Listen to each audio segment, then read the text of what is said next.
Hello बच्चों। आज JEE advance के लिए करेंगे और आपको बताते हैं कहाँ कहाँ से जो है ना इम्पोर्टेंट क्वेश्चन होता है ना। जो कि पहला है रोटेशन। तो आज हम लोग रोटेशन से कुछ ऐसा टॉपिक कवर करेंगे जो कि बार बार प्रीवियस ईयर में क्वेश्चन पूछे जा रहे हैं एडवांस के लिए। ठीक है, तो आज रोटेशन का कुछ कवर करेंगे, जैसे डायनामिक्स, रोटेशनल डायनामिक्स और कंजर्वेशन ऑफ एंगुलर मोमेंटम। ठीक है, इस पे कुछ क्वेश्चन करेंगे जो प्रीवियस ईयर जो अभी तक जिस टॉपिक पे आ रहा है उसमें आपको हर तरह का वेरिएशन जो हो सकता है क्वेश्चन का, हर तरह से बात करेंगे और आपको बताएंगे किस तरह सॉल्व करेंगे, बेसिक से लेकर के एडवांस लेवल तक। ठीक है, तो चलो स्टार्ट करते हैं। पहला है आपका रोटेशनल डायनेमिक्स में। ठीक है, 2021 का क्वेश्चन है। क्वेश्चन क्या था, इस तरह का क्वेश्चन था। एक सिलेंडर है और ये एक्सिस है ना, this is axis of rotation. इस जगह पे एफ फोर्स लगा हुआ है। ठीक है, एंड ये रफ सरफेस है। और सरफेस क्या है, रफ है, फ्रिक्शन है दैट मीन्स की। और सेंटर पे है ना फोर्स लगा है F, and which is perpendicular to axis of rotation. So this is axis of rotation और इस एक्सिस पे परपेंडिकुलर है एफ, और ये आपका सिलेंडर है। अब ये सिलेंडर गिवन है। क्वेश्चन में है यहाँ का कोफिशिएंट ऑफ जो फ्रिक्शन है वो म्यू दिया हुआ है। ठीक है, और इसका एक्सेलरेशन जो है वो ए गिवन है। A is the acceleration of centre of mass. अब जो है इसमें मल्टीपल चॉइस क्वेश्चन था, उसमें आपको 4 ऑप्शन था, उसमें से कौन कौन सा करेक्ट है वो आपको चूज करना है। क्लियर है? तो देखो इस टाइप का प्रॉब्लम है और उसने कहा था कि प्योर रोलिंग कर रहा है। ठीक है, ये क्वेश्चन था। अब ऑप्शन में क्या क्या था बाद में देखेंगे। तो अभी आप देखो पहले कि अगर बॉडी प्योर रोलिंग करता है तो प्योर रोलिंग मतलब क्या होता है। Pure rolling means no slipping, है ना। अगर बॉडी प्योर रोलिंग कर रहा है दैट मीन्स कि नो स्लीपिंग। ठीक है, अगर नो स्लीपिंग है तो आपको पता है कि नो स्लीपिंग के लिए जो पॉइंट ऑफ कांटेक्ट है ना, ये और ये जिसके साथ कांटेक्ट में है नेट जो है, ये कंडीशन क्या होता है प्योर रोलिंग का, कि यहाँ का जो एक्सेलरेशन है ये पॉइंट का और जो पॉइंट ऑफ कांटेक्ट है वो दोनों बराबर होना चाहिए। और ये जो लोअर बॉटम पॉइंट का सिलेंडर का एक्सेलरेशन होगा, एक क्या होगा, एक्सेलरेशन एक तो इसका अपना इधर होगा ए, और एक ये घूम भी रहा होगा, समझ गए ना, घूम भी रहा होगा।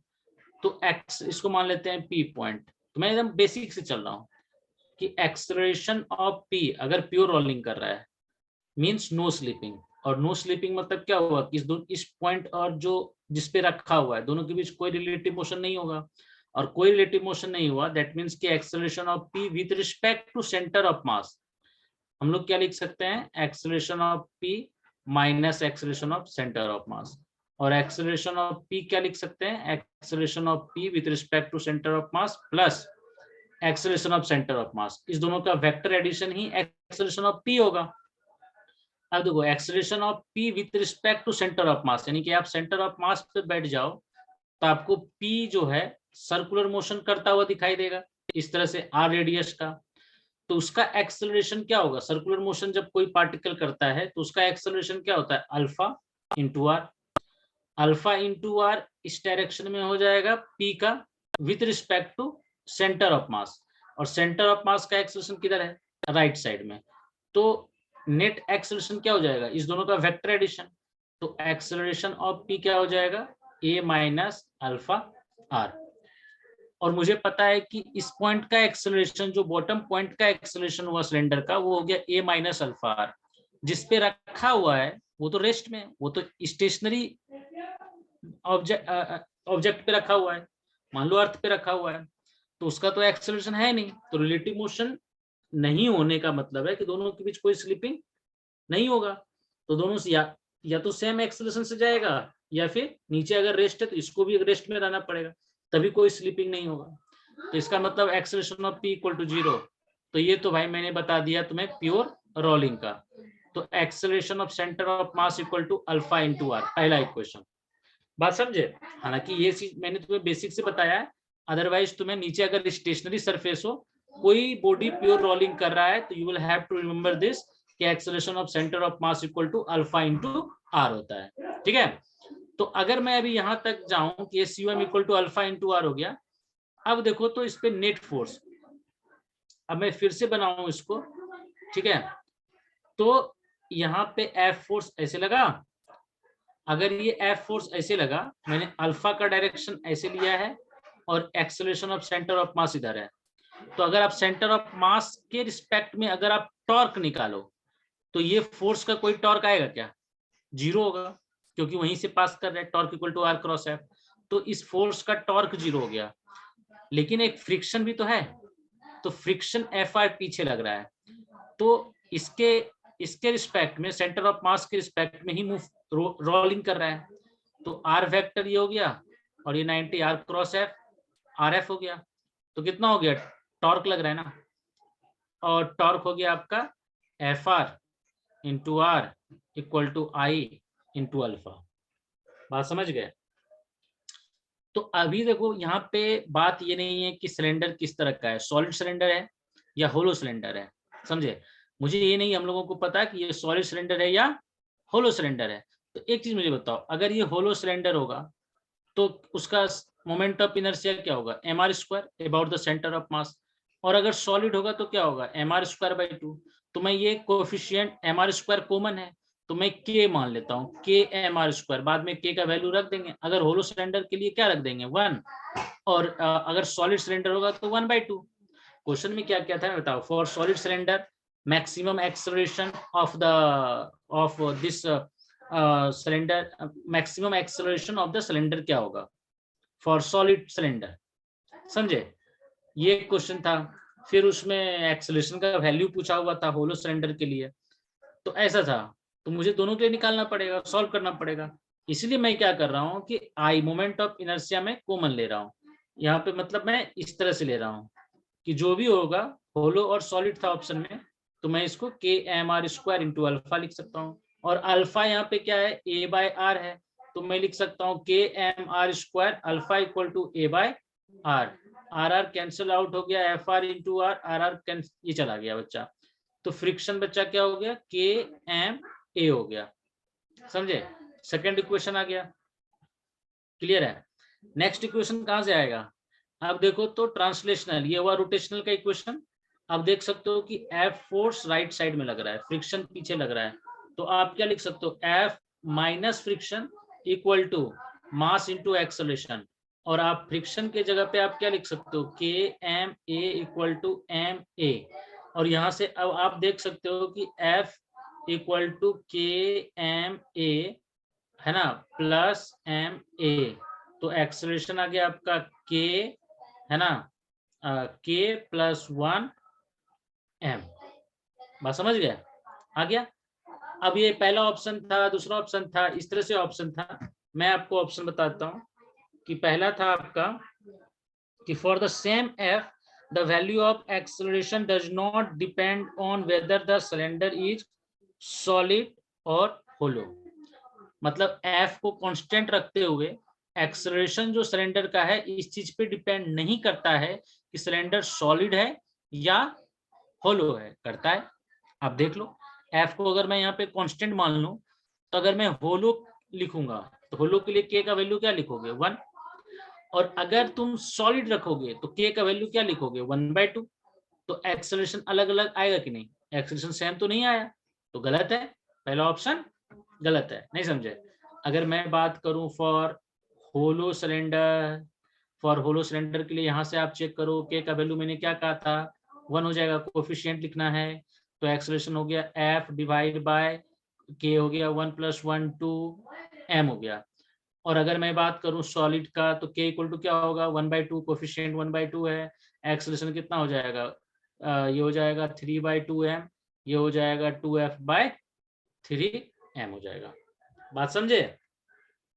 2F डिवाइड बाय 3M हो जाएगा। अब हम आगे चलते हैं। अब पहला नेक्स्ट बोला है कि for A solid cylinder the maximum possible value of acceleration.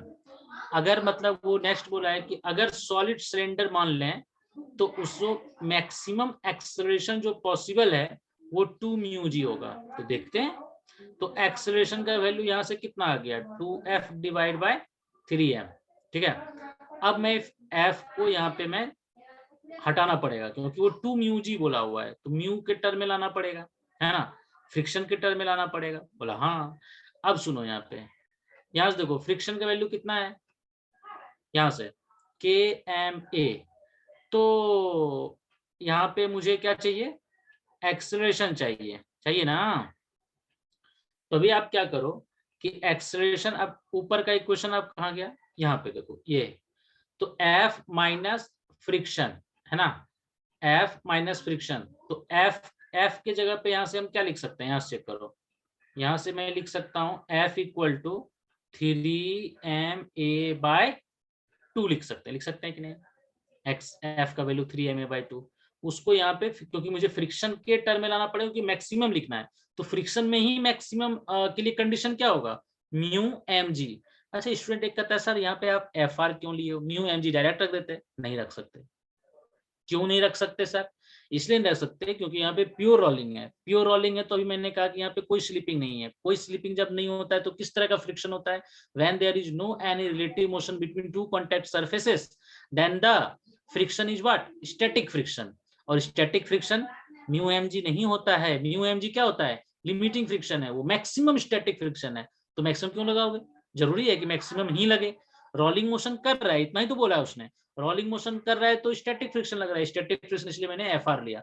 तो कभी भी म्यू एम जी करके सॉल्व मत करना। हाँ मैक्सिमम और मिनिमम का जब पूछा जाए तब म्यू एम जी का टर्म घूमना चाहिए फ्रिक्शन का, बात समझे।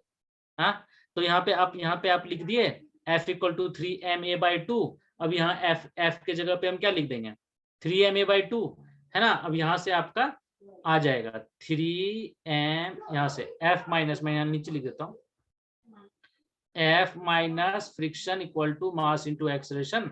F के जगह पे 3ma/2 minus friction equal to mass into acceleration. Friction उधर लेके जाओ, 3/2 हो गया, 3/2 माइनस ये हो जाएगा half ma equal to friction, और एक्सेलरेशन हो जाएगा 2 फ्रिक्शन बाय m। अब देखो एक्सेलरेशन मैक्सिमम पूछा है तो फ्रिक्शन मैक्सिमम लगाना पड़ेगा, लिमिटिंग लगाना पड़ेगा। जब नो स्लिपिंग होता है तो फ्रिक्शन कैसा लगता है, स्टैटिक। और यहाँ पे एक्सेलरेशन मैक्सिमम के लिए मैक्सिमम स्टैटिक फ्रिक्शन लगा सकते हैं हम। तब तक तो वो करेगा, तुम्हारा रोलिंग मोशन करेगा, there is no any relative motion between two contact surfaces. Then friction equal to क्या लगाओगे यहाँ पे, म्यू है ना, normal mg by m cut गया। एक्सेलरेशन मैक्सिमम जो पॉसिबल है वो कितना है 2 म्यू जी, बात समझे। तो ये मैक्सिमम एक्सेलरेशन है सॉलिड सिलेंडर के लिए जो कि पॉसिबल है।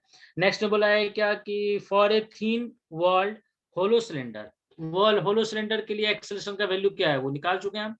यहाँ पे k का वैल्यू क्या रख दो, 1 रख देंगे, तो k/2 हो गया, तो f/2m हो गया। f/2m यहाँ पे है ऑप्शन में, हाँ है ऑप्शन डी में, तो सही है ना। तो इस तरह से आप प्रोसीड कर सकते हो। तो ये तुम्हारा 2021 का क्वेश्चन था, समझ गए, जो कि रोटेशनल डायनेमिक्स था। अब मान लो कि मैं तुम्हें किसी और बहुत तरह से क्वेश्चन और भी सिखा देता हूँ, इसमें कैसे कैसे करोगे। जैसे देखो नेक्स्ट है कि मान लो कि यहाँ पे इस तरह से है, यहाँ पे मैं अभी फोर्स लगा देता हूँ और तुम्हें वैल्यू देता हूँ और तुम्हें बताता हूँ, बताओ भाई क्या होगा नहीं होगा, ठीक है। जैसे कि यहाँ से है ना, इस जगह पे F लग रहा है, ठीक है, और यहाँ से R/2 पे है, और ये आपका जो है मान लो सॉलिड सिलेंडर है, ठीक है, क्या है, सॉलिड सिलेंडर है। फोर्स कहाँ पे लग रहा है, इस पॉइंट पे, और यहाँ का म्यू का वैल्यू दिया हुआ है, मान लो मैं वेरिएशन करता रहता हूँ, कॉन्फिडेंट आ जाएगा छोड़ देंगे। तो यहाँ पे म्यू कितना आ गया 0.5 है, यहाँ से R/2 डिस्टेंस पे फोर्स लग रहा है एक्सटर्नल। तो तुमको पूछा गया है क्वेश्चन में कि आप F का ही वैल्यू बताइए, है ना। क्या होगा, सच दैट, है ना, सच दैट, है ना, मोशन सच दैट, है ना, देयर इज नो स्लीपिंग, कोई स्लीपिंग नहीं होगा, समझे। तो म्यू का वैल्यू 0.5 है। आप रेडियस ले लो 2 मीटर, है ना, रेडियस आप 2 मीटर ले सकते हो, म्यू का वैल्यू ये है। और यहाँ पे मास भी ले लो, मास गिवन है 2 kg, इस तरह से गिवन है क्वेश्चन में, ठीक है। तो करने का तरीका ये, अब बच्चा सोचता है सर फ्रिक्शन किधर लगाएं, क्योंकि देखो पहले वाला में तो ऑब्वियस चीज था, इसलिए ऑब्वियस था, पहले समझना अच्छे से, क्योंकि यहाँ इसके अबाउट फोर्स यहीं लगा रहे थे, तो फ्रिक्शन की वजह से ही तो सिर्फ घूमेगा। तो आर क्रॉस एफ हो गया, तो आर वेक्टर ये हो गया, फ्रिक्शन ये हो गया, तो R vector cross F vector ये हुआ ना। तो टॉर्क इस डायरेक्शन लग रहा था, इसलिए हम अल्फा एक्सेलरेशन ऐसे लेकर के, अल्फा तो नेट टॉर्क के डायरेक्शन में होगा, क्योंकि net torque equal to I alpha होता है, तो हम अल्फा इसी डायरेक्शन में ले लिए थे, क्योंकि नेट टॉर्क इस डायरेक्शन में था, तो इस तरह से ले लिए थे। यहाँ पे अब क्या है कि एफ फोर्स ऊपर लग रहा है, अब बच्चा कंफ्यूज थोड़ा सा हो जाता है कि फ्रिक्शन पीछे लें आगे लें, कोई फर्क नहीं पड़ता है। अगर फ्रिक्शन तुम्हारा डायरेक्शन रॉन्ग होगा तो फ्रिक्शन खुद निगेटिव आ जाएगा, तो जो जो भी डायरेक्शन तुम लोगे उसी डायरेक्शन में मान करके क्वेश्चन को सॉल्व कर लो। और अगर तुम्हारा फ्रिक्शन नेगेटिव में आ जाए तो समझ लेना कि तुमने डायरेक्शन फ्रिक्शन का गलत लिया है, मैग्नीट्यूड में कोई चेंज नहीं आएगा, मैग्नीट्यूड वही रहेगा, समझ गया। तो मैं अगर इस पॉइंट का बात करूं तो फोर्स F इधर लग रहा है एक्सटर्नल, और फ्रिक्शन हम मान लेते हैं पीछे, मान लें आगे, मान लें जिधर मान सकते हो, चलो मैं आगे मान लेता हूँ, ठीक है। तो अगर मैं फ्रिक्शन आगे मान लेता हूँ, ठीक है, तो अभी आप देख सकते हो कि जो F फोर्स लग रहा है R cross F, centre of मास के रिस्पेक्ट में, R वेक्टर ये, R क्रॉस F क्लॉकवाइज में घुमाना चाह रहा है, और फ्रिक्शन तुम देखो तो R वेक्टर ऐसे और F वेक्टर ये, तो R cross F anti clockwise में घुमाना चाह रहा है ना, R क्रॉस F, R ऐसे, R वेक्टर ये है, फ्रिक्शन ऐसे है, तो R vector cross F vector ये हो गया ना, तो ये एंटी क्लॉकवाइज घुमाना चाह रहा है। अब नेट, तुम्हें तो बोलोगे सर नेट मुझे नहीं पता है क्लॉकवाइज में घूम रहा है कि एंटी क्लॉकवाइज में, तो मान लो कि ये क्लॉकवाइज में घूम रहा है, कोई दिक्कत वाली बात नहीं है, तुम्हारा मर्जी, जैसे मानोगे उसी के अकॉर्डिंग इक्वेशन लिखोगे, सिंपल बात है। तो मैंने कैसे लिखा, अल्फा क्लॉकवाइज माना, तो क्लॉकवाइज का टॉर्क ज्यादा, इसका मतलब नेट टॉर्क क्लॉकवाइज में होना चाहिए, नेट टॉर्क अगर क्लॉकवाइज में होना चाहिए ना, कि इसका टॉर्क तुमने ज्यादा माना, बात समझे। तो हम क्या लिखेंगे, F into R by two minus friction, ठीक है, फ्रिक्शन इंटू यहां से R बाय 2, ये हो गया net torque, and that is equal to I alpha, तो आई कितना हो जाएगा 2/5 mr स्क्वायर, क्योंकि सॉलिड सिलेंडर माने हुए हैं, इंटू अल्फा, ठीक है। अभी आप देखो तो यहाँ से क्या आ गया, आर आर तो कैंसिल आउट हो गया, यहाँ से आ गया F/2 माइनस FR/2, FR क्यों लिए समझ गए, क्योंकि यहाँ पे प्योर रोलिंग हो रहा है, नो स्लीपिंग, 2/5, अब यहाँ से देखो तो M R, और अल्फा क्या होता है A/R, अब यहाँ तो बताने की जरूरत नहीं है, अल्फा क्या होता है A/R, तो RR कैंसिल आउट हो गया।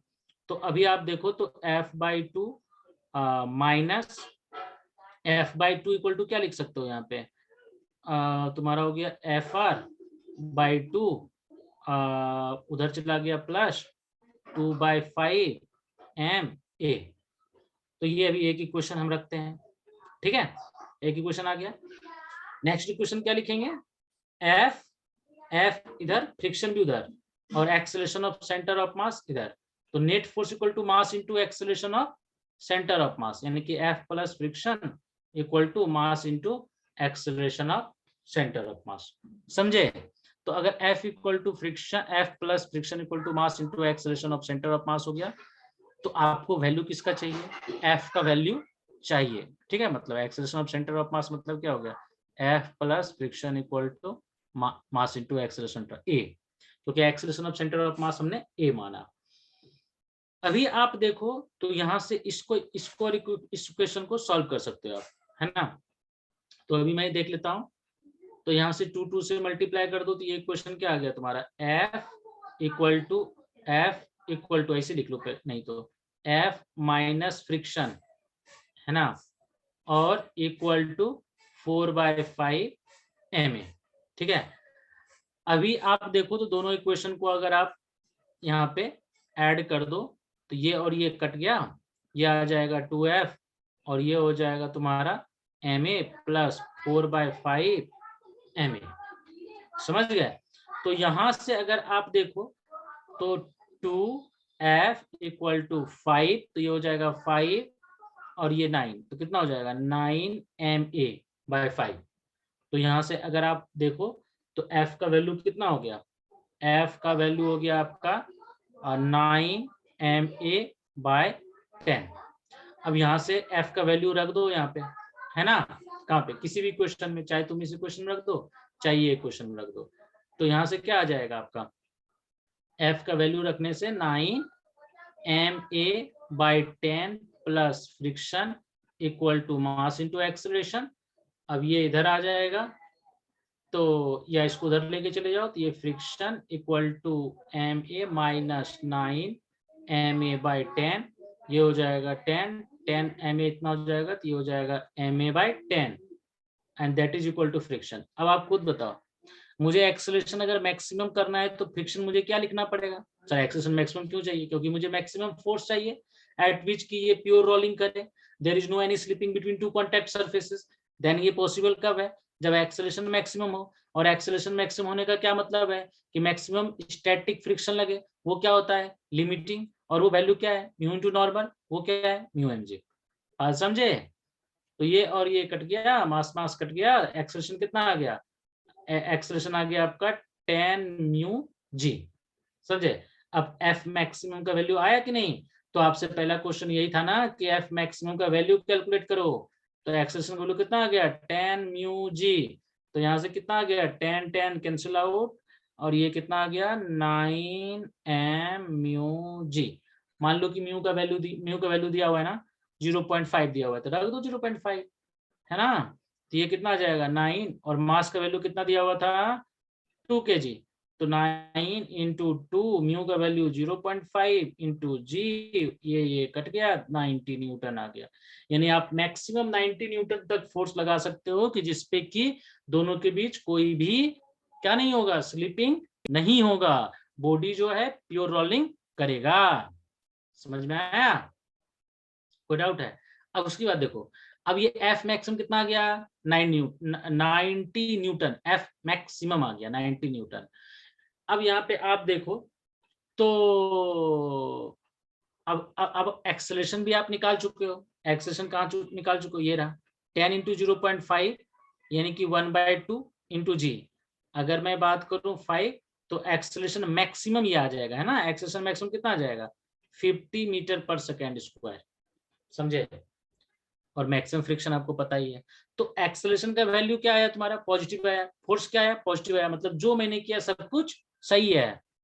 बात समझे? नहीं तो फिर ये सही निगेटिव आता। निगेटिव आने का मतलब क्या है? फ्रिक्शन जो मैंने लिया है गलत लिया है, डायरेक्शन को अपोजिट कर दो। तो डायरेक्शन लेने का कोई टेंशन नहीं है, पीछे लें आगे लें किधर भी लें। समझ गए? तो इस तरह का क्वेश्चन कर लोगे। मैं कहता हूं कि तुम किधर भी ले लो, कोई दिक्कत वाली बात नहीं है। समझे? चलो, अगर यहाँ पे हमसे पूछा जाए कि भाई बताओ कि एक्सेलरेशन सिर्फ पूछ देता, मैक्सिमम नहीं, फिर डेटा दे देता, एफ का वैल्यू दे देता, है ना। फिर एफ का वैल्यू देता, मैं यहाँ रख लेता। मान लो कि एक्सेलरेशन का एफ का वैल्यू मान लो कि 60 न्यूटन देते, ठीक है। तो फिर म्यू एम जी का मुझे कोई मतलब नहीं है, क्योंकि 90 न्यूटन तब लगता है जब मैक्सिमम फ्रिक्शन होता है, लिमिटिंग फ्रिक्शन होता है। अगर 60 न्यूटन एक्सटर्नल फोर्स है, कोई तुम्हें म्यू इंटू एम जी पूरे थ्रू आउट द इक्वेशन कहीं जरूरत है नहीं है। प्योर रोलिंग के लिए क्या होता है? एफ आर मान के चलते हैं, इक्वेशन सॉल्व कर लेंगे, आंसर आ जाएगा। समझ गए? तो इस तरह का क्वेश्चन डायनेमिक्स वाला कर लोगे, है कि नहीं? चलो चलो, एक दो और करना है तो और होमवर्क लिख लो और आंसर लिख देना नीचे, है ना। डाउट होगा तो इंस्टाग्राम का लिंक मैं दे दूंगा, फॉलो कर लेना। डाउट होगा तो कमेंट सेक्शन में मुझे मैसेज करना, ठीक है। तो होमवर्क लिख लो यहाँ से, ये रहा। चलो, एफ फोर्स मैंने यहाँ पे लिखा, एफ फोर्स दिया, ठीक है, ये रहा, और म्यू है, ठीक है। और मान लो कि ऑप्शन में एक्सेलरेशन जो है वो रिंग का पूछा है ना। एक्सेलरेशन किसका पूछा है? ये रेडियस r है रिंग का। अब ये ऑब्जेक्ट रिंग के बारे में बात है, डिस्क के बारे में बात है, सॉलिड स्फीयर के बारे में बात है, होलो स्फीयर के बारे में बात है, 4 के बारे में बात है। आराम से आप सॉल्व उसी के अनुसार करोगे, फ्रिक्शन का कोई टेंशन नहीं है। कभी कभी तो पूछ देता है फ्रिक्शन आगे लगेगा कि पीछे लगेगा तो तुम आगे या पीछे सॉल्व कर लो पीछे लेकर के। अगर तुम्हारा सब कुछ सही है मतलब उसी के अकॉर्डिंग क्वेश्चन लिखोगे। समझ में आया ना कैसे टॉर्क, नेट टॉर्क हमने कैसे लिखा उसके according, net force equal to mass into acceleration कैसे लिखा वो समझ में आ गया। तो इक्वेशन उसी के अकॉर्डिंग लिखोगे जिसके अकॉर्डिंग तुम लोगे। फ्रिक्शन आगे ले लो पीछे ले लो कोई फर्क नहीं पड़ता है, समझ गए। उसके अकॉर्डिंग इक्वेशन लिख लोगे, खत्म कहानी है, समझ गए। तो ये सारा डायनेमिक्स का था। अब थोड़ा सा मैं स्फीयर में और आगे चलूं तो अभी बात करता हूं कि तुम्हारा कंजर्वेशन ऑफ एंगुलर मोमेंटम का, ठीक है।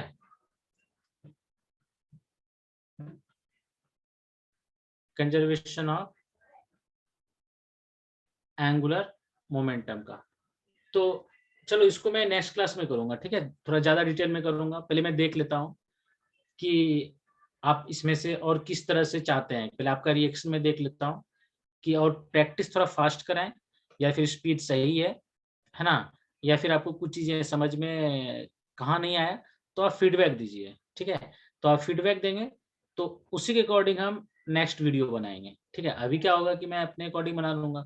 तो अभी मैं देख लेता हूँ आपका कि क्या इसमें रिएक्शन है, कि मुझे क्या करना चाहिए, मतलब सिर्फ प्रीवियस ईयर बनाऊं या फिर आपके लिए ये सही है। इस तरह का चीजें मैं अगर कराते चलूं उसी पे बेसिस में प्रॉब्लम और कराते चलूं वो सही है, ठीक है। चलो थैंक यू सो मच। ये मैंने टेस्ट के लिए एक वीडियो बनाया है, आप रिएक्शन करना, ठीक है। Thank you. अगर अच्छा लगे तो सब्सक्राइब कर देना और लाइक कर देना ताकि और मैं समझ सकूं आपको, है ना। और कमेंट कर सकते हो, लाइक कर सकते हो तो उससे पता चल जाएगा, ठीक है। चलो थैंक यू।